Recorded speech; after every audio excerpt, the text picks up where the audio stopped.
Let me drink some water and we'll get started here.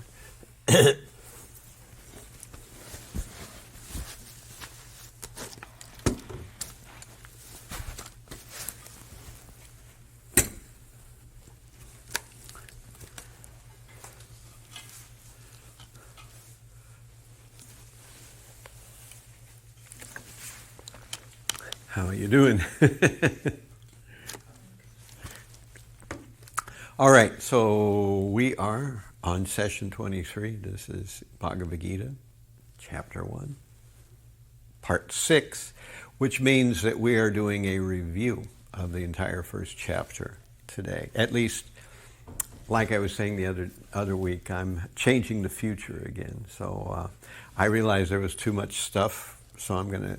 Next week we'll also be doing a review, but we'll be reviewing different things. So we'll talk a little bit about the flow of chapter 1, a little bit about the narrative, because we are still in that section of Bhagavad Gita where we're pulling ourselves out of the Mahabharata, and there's a lot of Mahabharata stuff, aspects of the Mahabharata which are active and relevant here in this part of Bhagavad Gita. And then after that's finished, then we move on to chapter 2 all the way through 18, where not much Mahabharata stuff is really relevant at that point. It's mostly just Krishna and Arjuna talking. They're the only two people talking, and there's nothing happening. The war hasn't started, and, they're just talking about broad philosophical points. Okay, so here is our new future. Today we're at 426, so we're doing a flow of chapter 1 narrative. We're going to do some dialogue topics and philosophical tangents, and that's session 23 today. Next week, on the 3rd of May, which will also be a Wednesday, of course, we'll do the final thing. I'll do some more into Sidebar stories, philosophical foundations, names, issues, and issues in the Bhagavad Gita. And then on the 10th of May, we'll begin chapter 2 of Bhagavad Gita. So right now we're in chapter 1. Chapter 1 has 46 verses. It's not a super long chapter, but it's longer than many. And so we'll be reviewing all 1 to 46 verses today. And our main subjects, as we were saying a little bit earlier, is we're going to talk about the flow of chapter 1. We've been doing that all along, but I want to make some redundancies here, because sometimes repeating things, this is going to create a problem if I'm not careful. Sometimes redundancy helps to remind or remember things because we repeat things. And especially the structure of Bhagavad Gita, if we kind of get a sense of what's where, then it's easier to follow the rest of the Bhagavad Gita and understand how it all fits. And then when you go back to Bhagavad Gita, you have a basic framework to nail things to. So we're doing narrative, we'll do a little bit of dialogue topics and some philosophical tangents. We'll see how much of this we get to. I still think even this is probably going to be more than I'll have time for today, but we'll see how it goes.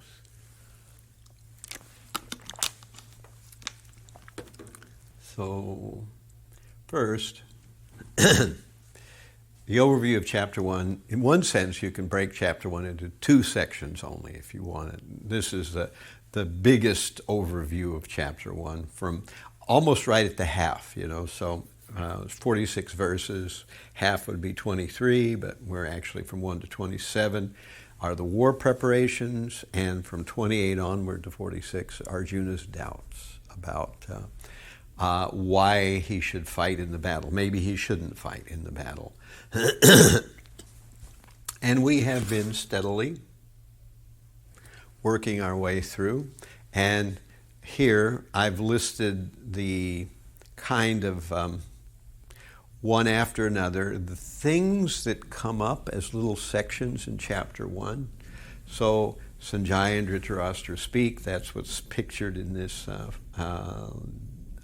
art piece there. So Sanjaya and Dhritarashtra speak. That's right, the very, very beginning. Doesn't last very long. And then we have Duryodhana, Dhritarashtra's son. He gives his account, his assessment of the power of his forces. Or first the Pandavas, then he assesses his own forces. And then after that happens, conch shells are blown by the combatants, the soldiers on both sides. And then Arjuna asks Krishna to drive the chariot between the armies, and then that's when Arjuna's doubts surface. So we've been talking about this, and I'm not going to dwell on it too much. Here is the actual verses. So sometimes I think these numbers may be confusing to the eye. So from the first two verses are Sanjaya and Dhritarashtra. Then Duryodhana assesses the Pandavas. That's verse 3 to 6. Then Duryodhana assesses the Kauravas. That's 7 through 11. And then the conch shells are blown, and that's 8 through 19. Then Krishna drives Arjuna's chariot between the armies. That's 20 through 26. And then Arjuna's doubts bubble out about 27 through 42. Actually, it really is 46. They go all the way to the end, for that matter, for the most part. The 46th verse is a little bit different, but for the most part, they go right to the end, Arjuna's doubts. Now, let's take a quick look at these verses themselves, and we'll talk about some of the things that come up. So here is verse 1. We've read this before, but I'll go through this very quickly. But there's some things I want to bring up, because these are prominent things that come up. Dhritarashtra said, O Sanjaya, after my sons and the sons of Pandu assembled in the place of pilgrimage at Kurukṣetra, desiring to fight, what did they do? So that very first verse is Dhritarashtra, who is the father of the Kauravas, and he is asking Sanjaya, who is actually sitting on the right next to him.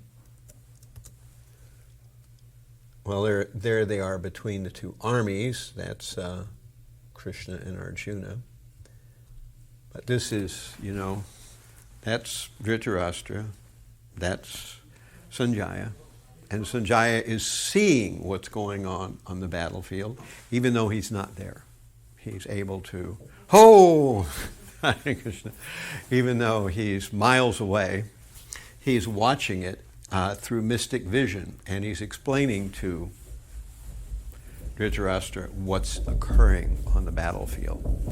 So, back to the verse here. Dhritarashtra said, O Sanjaya, after my sons and the sons of Pandu assembled in the place of pilgrimage at Kurukṣetra, desiring to fight, what did they do? Now, what's interesting here, if you check into this book is called Surrender Unto Me, and it is written by BG1, and he does a lot of take apart, break down, put things together sort of stuff in the book, and it adds a lot to trying to comprehend what's going on in the Bhagavad Gita. So since we're doing a review today of chapter 1, I wanted to start by this verse. BG1 explains that we have Kurukṣetra. Now, Kurukṣetra is supposed to be a very pious place. There's a whole story, and I'm going to explain it in a minute. So Kurukṣetra was a place that was considered a place of pilgrimage. And Dhritarashtra was afraid that his sons would decide, well, we're fighting in the wrong place, because Kurukṣetra is supposed to be a place where all sorts of pious things go on, and they knew that they weren't very pious, so it would benefit the Pandavas and not them. So Dhritarashtra was afraid maybe that they would decide to compromise instead of fight. He wanted them to fight because he wanted the Pandavas out of the way so that Pandavas would be dead and they would have the kingdom and there would be no contest. Another thing Dhritarashtra was thinking was, well, maybe because this is Kurukṣetra, a very holy place, maybe the Pandavas, because it has this effect of being a very sacred place, the Pandavas will start to think, well, maybe we really don't need to fight. We'll just give the Kauravas and save all this bloodshed. So that was what they were thinking. That's what one of the things Dhritarashtra was thinking, that maybe the Pandavas would think like that. Of course, neither of those two things happened. By that point, the Pandavas were fixed on fighting, except for, of course, Arjuna is going to come undone, but everybody else was fixed on fighting. And his own sons were certainly not going to compromise with the Pandavas. So that's out of the way. Now let me explain a little bit about Kurukṣetra itself, which is interesting. I found this information that Kurukṣetra used to be called Samantapanchaka and Brahmakṣetra and a bunch of other different names it had. But there was a king, and surprise, surprise, his name was Kuru. And he decided to go to Kurukṣetra, this king named Kuru. And he went there on a golden chariot, and he was very powerful and very well-known king. And when he got to Kurukṣetra, he beat the chariot down into a giant plow. And he got the bull of, he got Lord Shiva's oxen, and he got the bull from Yamaraj, and he chained them up to this plow, and he began to plow this Kurukṣetra area. And Kurukṣetra area was a big area.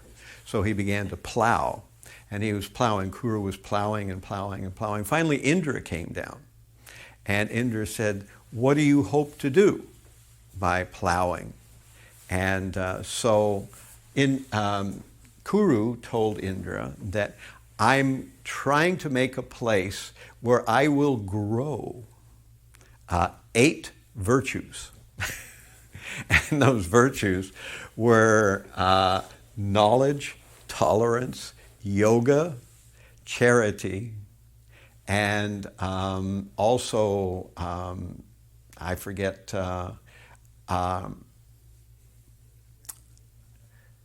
celibacy and austerity and something else, So he had these, and that was why he was plowing the ground. He was going to grow virtues there. And he said, I want this place to be very, very sacred. And so Indra said, I appreciate what you're doing. I will give you a boon. What kind of boon would you like, my dear Kuru king?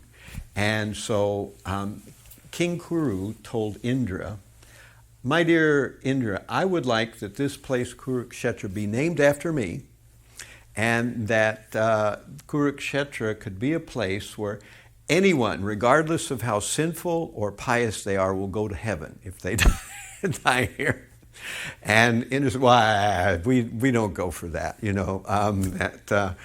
that's not going to work, because you have to do some kind of spiritual progress to make it to heaven.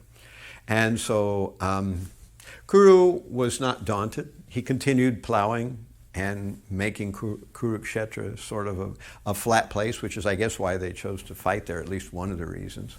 So he did that for a long time. And so eventually Indra was won over, and he said, all right, we'll make it where, anyone who dies at Kurukṣetra will go to heaven.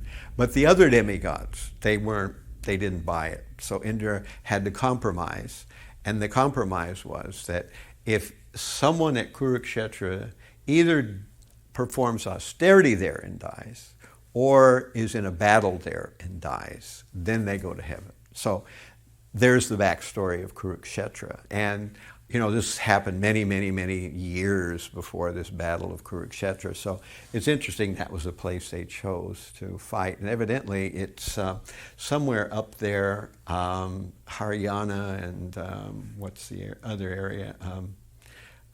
Punjab, somewhere up in that part of India, So this is the Kurukṣetra battlefield. All right, so I wanted to give you, that's some backstory on verse 1. That Dhritarashtra said, after my sons and the sons of Pandu assembled in the place of pilgrimage at Kurukṣetra, desiring to fight, what did they do? So that's on Dhritarashtra's mind, and that's why he's thinking like that. He knows the story of Kurukṣetra. It's actually one of his relatives, and for that matter, it's one of the relatives of the Pandavas as well. So their whole family line is connected to Kurukṣetra. Okay, here's the next one. Sanjaya said, O king, after looking over the army arranged military formation by the sons of Pandu, King Duryodhana went to his teacher and spoke the following words. So the first verse is like one scene if you were seeing it in a movie, and then the next verse takes you to a completely different scene. We're now on the battlefield, and because we're on the battlefield, we're actually seeing Duryodhana speaking with Dronacharya. So, O my teacher, behold the great army of the sons of Pandu, so expertly arranged by your intelligent disciple, the son of Drupad. So this is the third verse of Bhagavad Gita, chapter 1. So what's interesting here is that Duryodhana is pointing to Drishtadyumna. So Drupad had a son named Drishtadyumna. And he's saying, your intelligent disciple. So this is subtle. Drishtadyumna was born specifically to kill Dronacharya. That was, I'll tell that story in a minute. He was born specifically to kill Dronacharya. But he appealed to Dronacharya to teach him military science. So Drona knew that Drishtadyumna was born to kill him. Drishtadyumna knew that he was born to kill Dronacharya, and yet they became student and disciple anyway. Teacher and disciple anyway. So the story is that when they were young, Drupad and Dronacharya were in the same Gurukul together. They were little boys in a Gurukul. And one day they were playing, doing things in the Gurukul. And Drupad said to Dronacharya, my dear Dronacharya, one day I'm going to grow up and be a king because my father is a king. And Dronacharya said, well, I'll grow up and be a Brahmana because that's what my father does. And Drupad said, Drona, I like you so much that when we grow up, I'm going to give you half my kingdom. And that's what he said. And of course, they grew up and they went their separate ways because, a prince is, brought up in one way and a Brahmin is brought up in another way. And Dronacharya, performed his various pujas, but he was dirt poor. He didn't have anything. And the story goes that Dronacharya was so poor that his baby was crying for milk, and he didn't have any milk. He didn't have any money to get any milk. And he thought, some years back when I was a little boy, this Drupad told me that he was going to give me half his kingdom. Maybe he'll give me something, So he decides to go visit his friend Drupad. And this is one of those kind of stories where when Dronacharya comes to Drupad, he asks to see Drupad. And the ministers go, well, who's this Dronacharya? And nobody's sure. And they ask Drupad, do you know this Dronacharya? And Drupad said, I'm not sure I do. And so they took Dronacharya, and Dronacharya said, oh, Drupad, We were such good friends in the Gurukul when we were little. And Dronacharya said, I don't remember much about that, you know. And he said, well, you know, one time when we were together, you said that you would give me half your kingdom. And Drupad said, you know, I certainly don't remember that, you know. And he said that actually, you know, you're just a beggar and I'm a king, so how can we be friends, you know? I'll tell you what, you know, we'll give you a good meal and then be on your way. So this, of course, insulted Drupad. And Drupad thought, you know, I'm going to get even one of these days with, because, you know, we were supposed to be friends and he was going to give me half his kingdom and now he's not even giving me the time of day. So what Drupad did, I'm not sure what Drupad, but what Dronacharya did was he learned military arts, even though he was a, you know, Brahmana. He learned military science. So Brahmanas are supposed to teach something. And in one sense, it doesn't really matter what they teach. In this case, although he's not a Kshatriya, he's teaching military science. And one day, Dronacharya is walking, and what does he come upon? He comes upon the little Kauravas, you know, Duryodhana and Dushasana and all those boys, and the little Pandavas, you know, Yudhishthira, Bhima, Nakula, Sahadev, and Arjuna, and they're playing, and they have a ball, and the ball rolls and it falls into a well, and the boys are looking at the ball down in the bottom of the well, and they're figuring out, you know, how can we get this well? And, you know, Drona walks up to him and says, why don't you get the ball? And they said, well, we're trying to figure out how. He says, you aren't Kshatriyas. What kind of Kshatriyas are you? Can't get this ball out of the well. And then he pulls out his bow and arrow and he shoots an arrow down into the ball. And then he shoots another arrow, and the arrow hits the first arrow. And then he shoots another arrow, and that arrow hits that arrow. And then he builds a whole chain all the way up to the top of the well, and he pulls the ball up. And they're all amazed that this Dronacharya has this kind of amazing expertise in fighting. So they ask him to be their teacher, and he agrees. So this is how Dronacharya becomes a teacher of both the Pandavas and the Kurus. And of course, when this goes on, the Pandavas and the Kurus, when they graduate, they're supposed to give some kind of dakshin or some kind of reciprocation to the teacher. So they ask, today I'm just not getting a break from this thing. It wants to fall over, and when it does, it's going to create this annoying scratching sound. Okay, there we go. Maybe it'll stay. So when they graduate, Dronacharya asks the Pandavas and the Kurus, I want you to conquer Drupad for me. That's what I want, is my dakshin for having taught you the military science. So that's what they do. Well, at first, the Kauravas volunteer, we'll go first. And so Pandavas say, all right. So the Kauravas go, and they attack Drupad. And Drupad just, you know, kicks their butt. They get turned around, and they come back all, you know, crestfallen and everything. And what happens then is, of course, Dronacharya is mortified. Arjuna says, well, let us have a crack at it. You know, we're the Pandavas, we'll go do that. So the Pandavas then go, and they attack Drupad. And this time, of course, the Pandavas are expert, and they tie Drupad, and they bring him before, in a very humiliated way, they bring him before Dronacharya.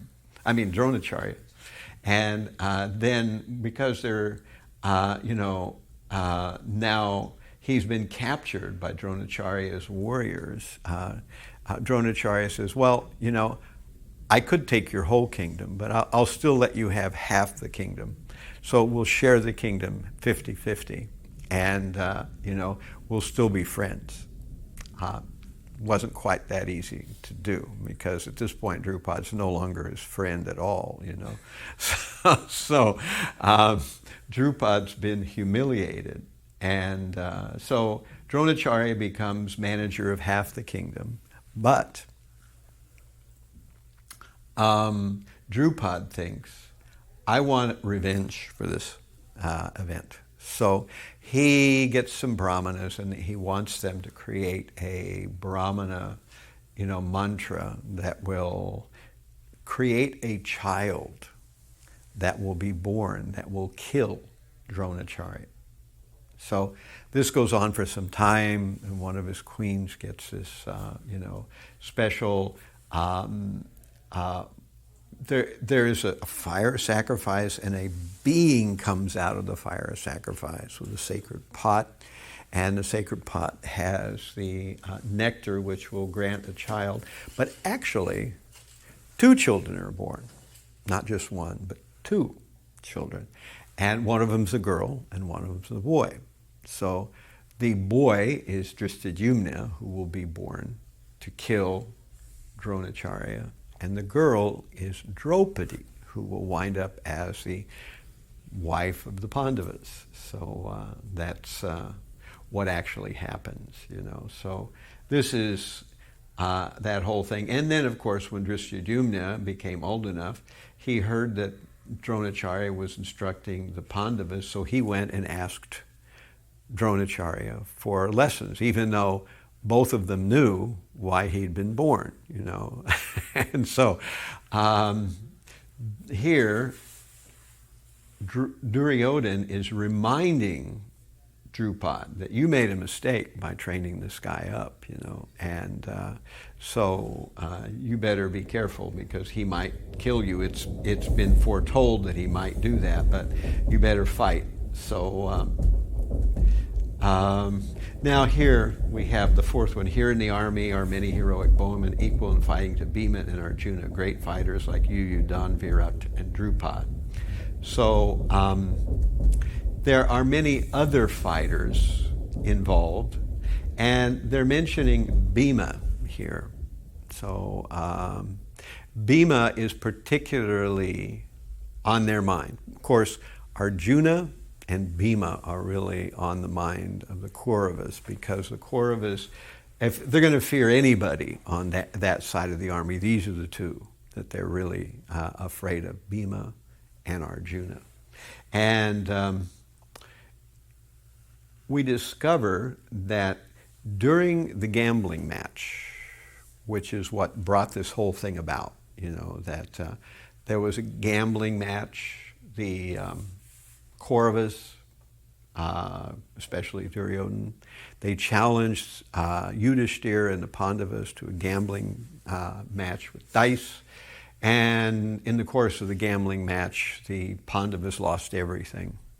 Eventually, they even gambled away themselves, and eventually they gambled away Draupadi. And then when they lost Draupadi, Duryodhana said, well, let me see what we have won. Bring Draupadi here. And so he sent his brother Dushasana to go drag Draupadi to in front of the assembly of the Pandavas and Kurus and all the elders. And when he did that, when Dushasana did that, Duryodhana slapped his thigh and said, you come sit here, Draupadi. And at that point, Bhima vowed that one day he would break that thigh. And then Dushasana, he grabbed Draupadi by the hair. And Bhimasena vowed that one day he would give Draupadi the blood of Dushasana after he ripped his arm off. So he took a vow that he would do that. And also, Bhimsena took a vow that he would kill all 100 sons of Dhritarashtra, all 100 of them. There was, of course, Duryodhana and the other 99. There was a whole story of how Dhritarashtra had 100 sons, but that's beyond the scope here. But he vowed to kill every one of them. And in the battle of Kurukṣetra, there were chances where Arjuna or Yudhisthira had an opportunity to kill one of the sons of Dhritarashtra, and they didn't do it because they knew Bhima wanted to do it. And so after the whole battle of Kurukṣetra took place, Bhima had killed absolutely every one of the 100 sons of Dhritarashtra. So this is why they were, discussing it. Okay, so that's 4. So I'm giving you some of the in-between stuff, the backstory, the side story that's happening here, and it kind of helps to put the whole picture into focus. So,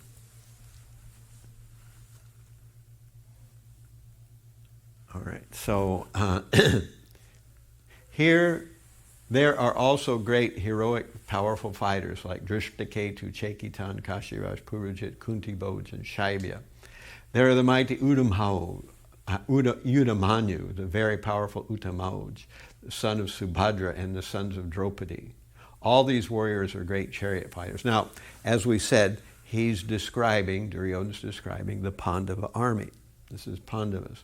But for your information, O best of the Brahmanas, let me tell you about my captains, who are especially qualified to lead my military force.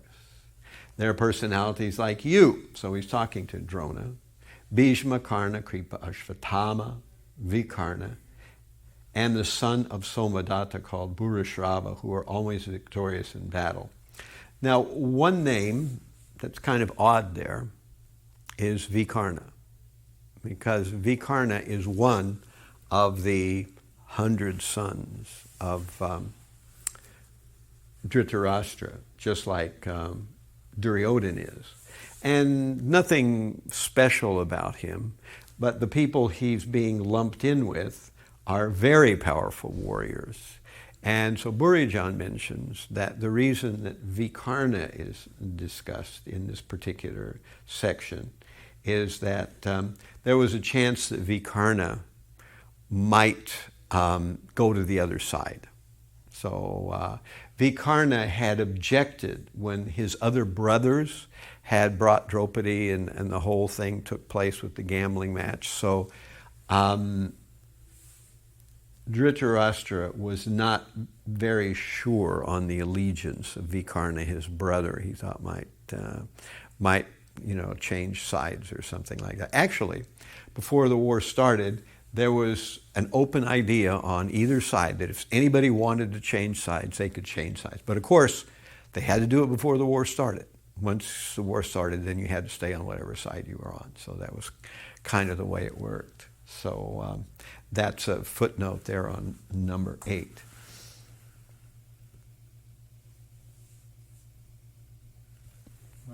Mm-hmm. Yeah.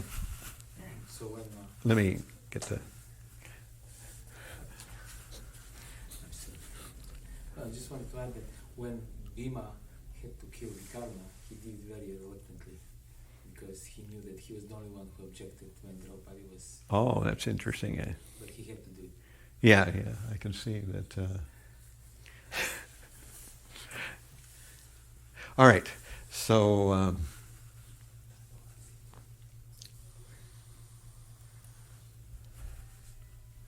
There are many other heroes who are prepared to lay down their lives for my sake. All of them are well equipped with different kinds of weapons, and all are experienced in the military science. So here we're getting a little bit into omenology, that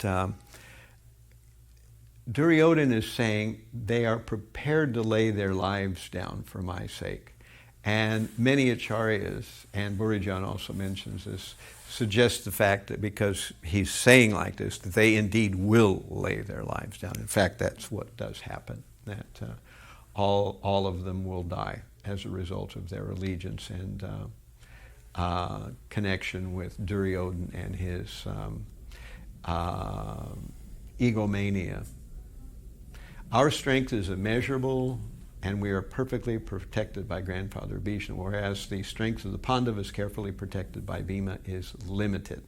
So now he's explaining his army. We just heard Duryodhana talk about the Pandava army, and now he's talking about his army. All of you must now give full support to grandfather Bhishma as you stand at your respective strategic points of entrance to the phalanx of the army. So Bhishma, of course, was the great-grandfather. He was called Bhishma because he took a vow that he would never marry. His father, Shantanu, was first married to Ganga Devi, and they had many children, all of which died. And then the one child that was left was him, and at that time he was called Devarata. And then he found out that when Ganga Devi went back to the heavenly worlds, his father was brokenhearted, and he ran across another very amazing lady who was a daughter of a fisherman, and he became attracted to her. But her father made the stipulation to have her hand in marriage. It would have to be only her children that would become the next rulers, and that actually, Devarata or Bhishma could not be. So his father, Shantanu, said, no, I don't accept that stipulation. But he didn't say anything to anyone. But eventually, Bhishma, or Devarata, he began to be aware of what had happened. And he decided, well, if my father wants to marry this lady, and the only reason he's not marrying her is because I won't be the king, then I will renounce the kingdom. So, of course, first of all, Bhishma goes to the fisherman, and he says, I heard that you were going to give your daughter in marriage to my father, but he wouldn't accept the fact that I would not be king. Instead, only your daughter's sons would be king. So I'm here to say that even though my father didn't accept it, I do accept it. I will renounce the kingdom. So this is what he does. And the fisherman then comes up with another thing. He says, well, maybe you'll renounce it, but what about your children? And then Bhishma says, well, if you're worried about my children, I vow I will never have children. I will never marry. So in this way, Bhishma is, at that point, the demigods shower flowers on him, and they say Bhishma, which means terrible vows. So in those times, generally Kshatriyas not only had one wife, but many wives, because being a Kshatriya means that at any time you might get killed. So if you have children, then there's somebody to take over. And so this is the reason why Kshatriyas had many wives. But grandfather Bhishma took a special vow that although he was a Kshatriya, he would never marry. And of course that was a whole thing, but that was where he got the name. And even though he's not really their grandfather, obviously, because he didn't have any children, but he is in the family, and he was the person who raised them and helped them and supported them, and he was always their well-wisher, unlike Dhritarashtra, who was actually partial to his own sons and wished that somehow the Pandavas would disappear. So now this is all getting set up with this battle taking place, and we'll see who disappears. Then Bhishma, the great valiant grandsire of the Kuru dynasty, the grandfather of fighters, blew his conch shell very loudly, making a sound like the roar of a lion, giving Duryodhana joy. So now we're into the section where we're talking about the conch shells being blown.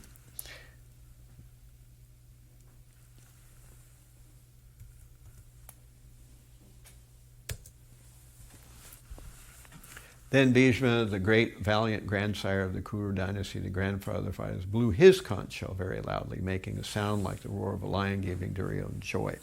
After that, the conch shells, drums, bugles, trumpets, and horns all suddenly sounded. The combined sound was tumultuous. On the other side, both Lord Krishna and Arjuna, stationed on a great chariot drawn by white horses, sounded their transcendental conch shells. So the Kauravas blew their conch shells. Now the Pandavas are blowing their conch shells. So on the other side, both Lord Krishna and Arjuna, stationed on a great chariot drawn by white horses, sounded their transcendental conch shells. Lord Krishna blew his conch shell called the Panchajanya.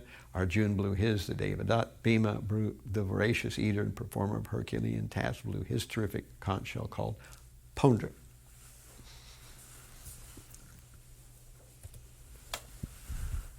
King Yudhisthira, the son of Kunti, blew his conch shell, the Ananta Vijay, and Nakula and Sahadev blew the Sugosha and Mani Pushpaka. The great archer, the king of Kashi, the great fighters Sikandi, Drishtadyumna, Virat, the uncomfortable Satyaki, Drupad, and the sons of Draupadi, and others, O king, such as the mighty armed son of Subhadra, all blew their respective conch shells. The blowing of these different conch shells became uproarious, vibrating both in the sky and on the earth. It shattered the hearts of the sons of Dhritarashtra. Oops. Yes.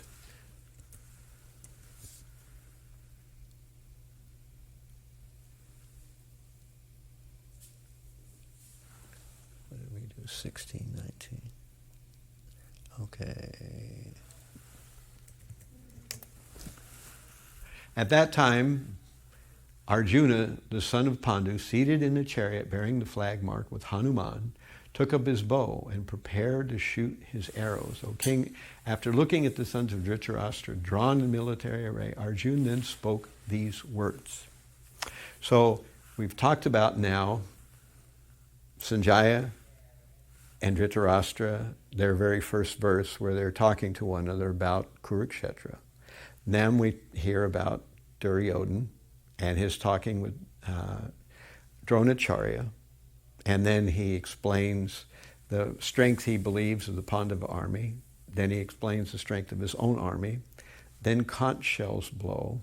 First the Bhishma Dev blows his conch shell. Then after Bhishma Dev blows his conch shell, then all the other Kurus blow their conch shells, and then the Pandavas blow their conch shells. And the Pandavas, when they blow their conch shells, they shatter the hearts of the Kauravas. It doesn't mention that that happens to the Pandavas when the Kurus blow their conch shells. So, now we're getting to the point where Arjuna is about to ask Krishna to pull the chariot between the two armies. But an interesting thing here is that Arjuna's flag is marked with the flag of Hanuman. So, there was a time when the Pandavas were in Badarik Ashram, and Draupadi was there. And Draupadi saw this beautiful lotus flower drift down the Alakananda River, I think it is, you know. And she thought, wow, I'd like to give one of these to Yudhisthira, and maybe I'd like to have some more. Bhima, can you get some more of these flowers for me? So Bhima goes up the Alakananda River into Badarik Ashram up there, and he goes past the part where humans are allowed to go. And he starts to see all these mysterious and wonderful things there and the flowers. But along the path, there's this big monkey lying down on the path. And Bhimasena is coming up the path, and he doesn't want to step over the monkey. So he says, my dear monkey, can't you find a better place to take rest? Lying here in the middle of this path, just move over a bit so I can cross. And the monkey says, oh, I'm old and tired. I don't feel like moving. Just step over me. And Bhima says, no, that's not proper. I shouldn't just step over you. Then he said, well, my tail is over there. Just move the tail out of the way a little bit, and then you can walk by me. You can squeeze by me. And so Bhima says, all right. So he grabs the tail, and he can't budge the tail. And he's thinking, wait a minute. I can't even move this tail. And he's saying, my dear monkey, you seem to be very powerful, something like Hanuman or something like that. And the monkey says, Hanuman? Who's Hanuman? And at this point, Bhimsena kind of loses. He goes, you're a monkey and you don't know who Hanuman is? Hanuman's my brother. He's the son of the wind god like me, and he's very powerful, and he helped Lord Ram. How can you not know who Hanuman is? And then the monkey said, actually, I am Hanuman. And then at that time, Bhimsena embraced Hanuman, and he said, you all will soon be involved in a battle. And when that battle happens, I will come and help you as the flag on your brother's chariot. And when you scream out very loudly, I will scream at the same time. So this is how Hanuman became involved as the flag. You can see it there on Arjuna's chariot, So the flag was marked with Hanuman. And this is what also terrified the Kurus when Bhima and Arjuna were together attacking them. So, of course, here Arjuna says, O infallible one, draw my chariot between the two armies so I may see who is present here, who desire to fight, and with whom I must contend in this great trial of arms. So now Arjuna is asking to have the chariot come between.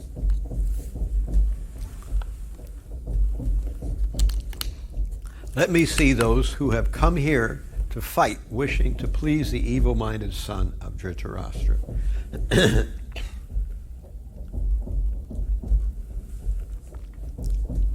Sanjaya said, O descendant of Bharat, having thus been addressed by Arjuna, Lord Krishna drew up the fine chariot in the midst of the armies of both parties.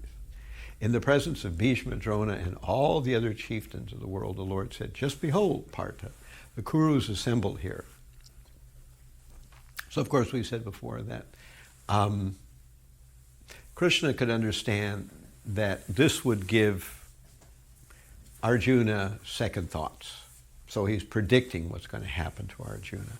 And then it happens. So here in 26, we start to see Arjuna's physical, emotional reaction to what's going on. There, Arjuna could see in the midst of the armies of both parties, his fathers, grandfathers, teachers, maternal uncles, brothers, sons, grandsons, friends, also his fathers-in-law and well-wishers.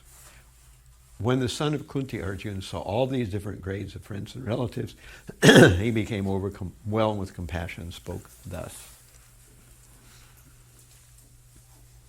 Okay, so that's 27.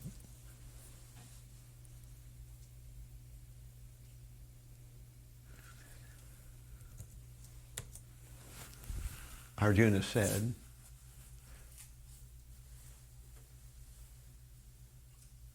my dear Krishna, seeing my friends and relatives present before me in such a fighting spirit, I feel the limbs of my body quivering and my mouth drying up. My whole body is trembling, my hair is standing on end, my bow Gandiva is slipping from my hand, and my skin is burning. I am now unable to stand here any longer. I am forgetting myself. My mind is reeling. I can see only causes of misfortune, O Krishna, the killer of the Keshi demon. And so now Arjuna begins to unfold his various objections to the battle, and you see these little bright letters. We looked at these last week, so these are the 5 categorical reasons why Arjuna decides not to fight. One of them is E, which stands for enjoyment. These are not A, B, C, D, E, but they almost work out that way because E stands for enjoyment. F stands for fear of sinful reaction. We have indecision, I. We have, what's the other one? Compassion, C. And D, which is destruction of family. So we'll see how these work. So here is E, where he's talking about his, enjoyment, how that would be ruined. So I do not see how any good can come from killing my own kinsman in this battle, nor can I, my dear Krishna, desire any subsequent victory, knowledge, victory, kingdom, or happiness.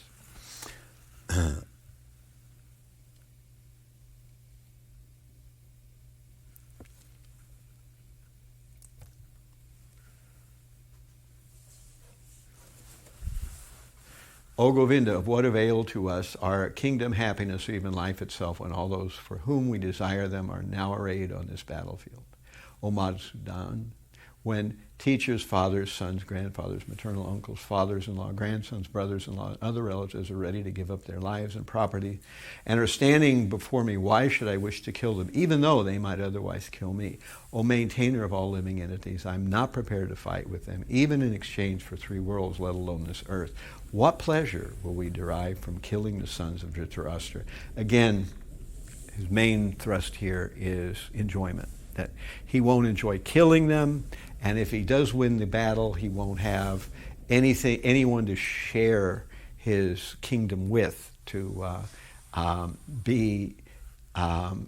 be just one of a few people who survive. So that's Arjuna's item there.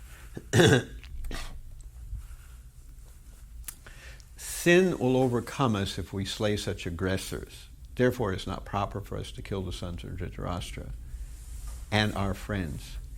What should we gain, O Krishna, husband of the goddess of fortune? How could we be happy by killing our own kinsmen? So here is destruction of family and fear of sinful reaction, D and F. So destruction of family and fear of sinful reaction. But what's interesting there, if we slay such aggressors, so we mentioned a couple of weeks ago that there are 6 aggressors, according to Vedic system, that can be killed and no sin is incurred. So if someone attacks with deadly weapons, gives poison, steals a wife, occupies someone else's land, someone is set fire to the house, and one other one.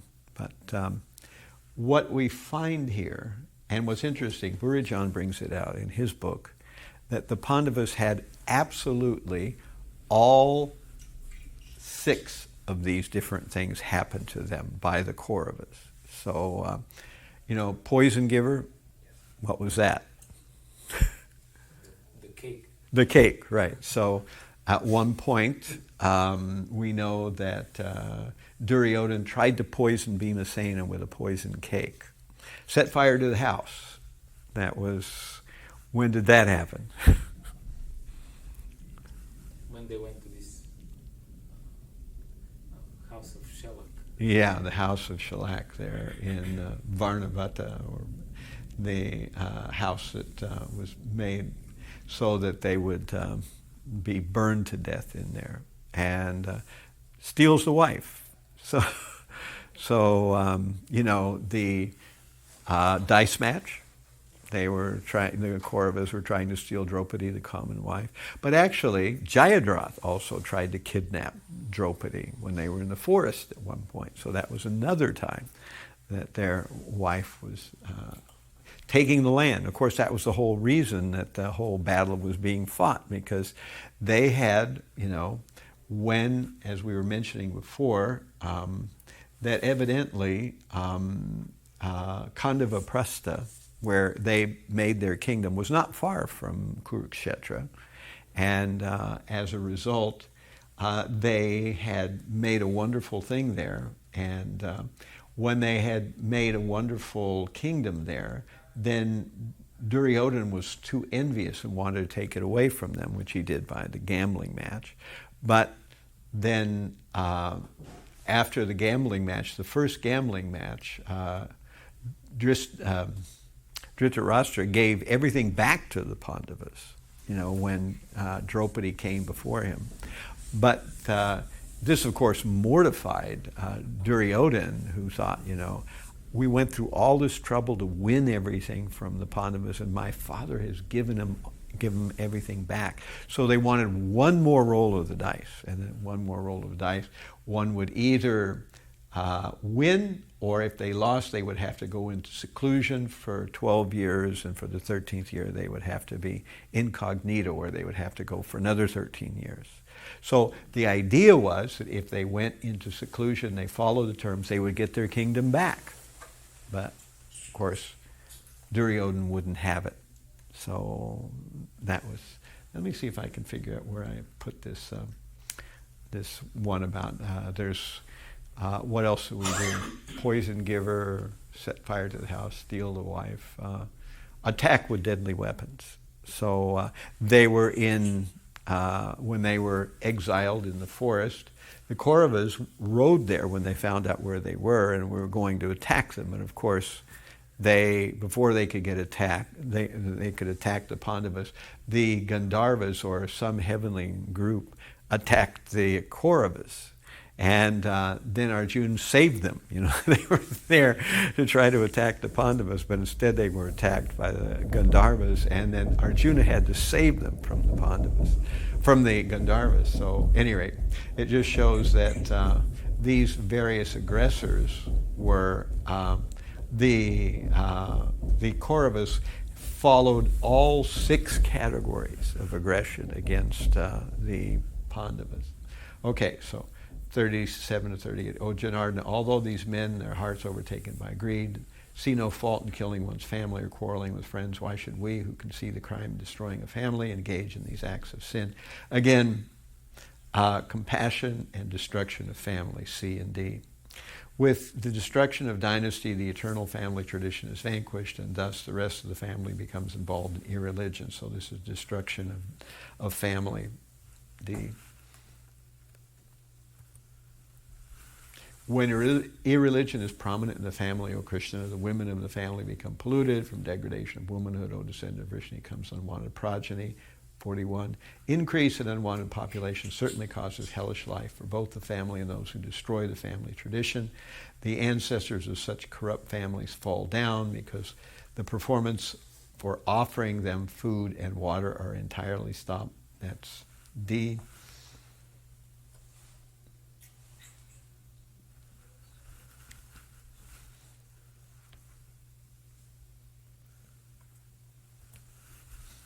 O Krishna, maintainer of people, I have heard by disciplic succession that those whose family traditions are destroyed dwell always in hell. D, again, destruction of family. A lot of destruction of family. That's a big theme Arjuna puts up there. Alas, how strange it is that we are preparing to commit greatly sinful acts driven by desire to enjoy royal happiness. We are intent on killing our own kinsmen. So that's compassion, enjoyment, destruction of family, and fear of sinful reaction. Better for me if the sons of Dhritarashtra, weapon in hand, were to kill me unarmed and unresisting on the battlefield. Again, compassion. But here, as a footnote, that Arjuna is talking about nonviolence, or taking the role of a brahmana or something, because he's deciding to desist from fighting and leaving the battlefield. And for a Kshatriya to beg, that is completely out of character. Now there's a story when again, Bhimasena is going somewhere, and he winds up in some special area where there is a lot of demigods and special beings, and they tell him, that he should leave the area, and he wants to get some water and some other things there, and he says, I'm going to get what I want. I'm a Kshatriya, and so Bhima is like this. He says, I will never beg. So okay. So now here's the very last verse of chapter 1. Sanjaya said, Arjuna, having thus spoken on the battlefield, cast aside his bow and arrows. Sanjay said, Arjuna, having thus spoken on the battlefield, cast aside his bow and arrows and sat down in the chariot, his mind overwhelmed with grief. All right, so that's the end of chapter 1. We did kind of a review of all the verses. I did some backstory, side stories on some of the characters and some of the behind the scenes there. So we've got kind of an overview. Again, it was the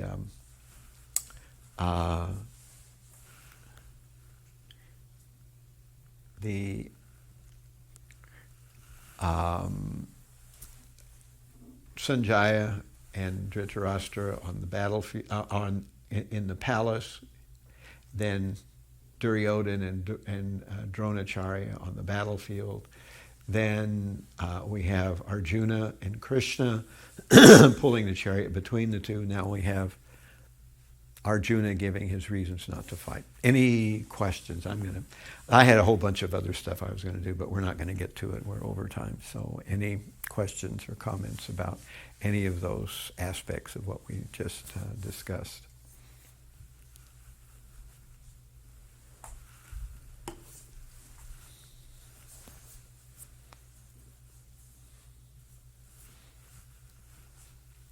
All right, so let me take it to where we will be next week.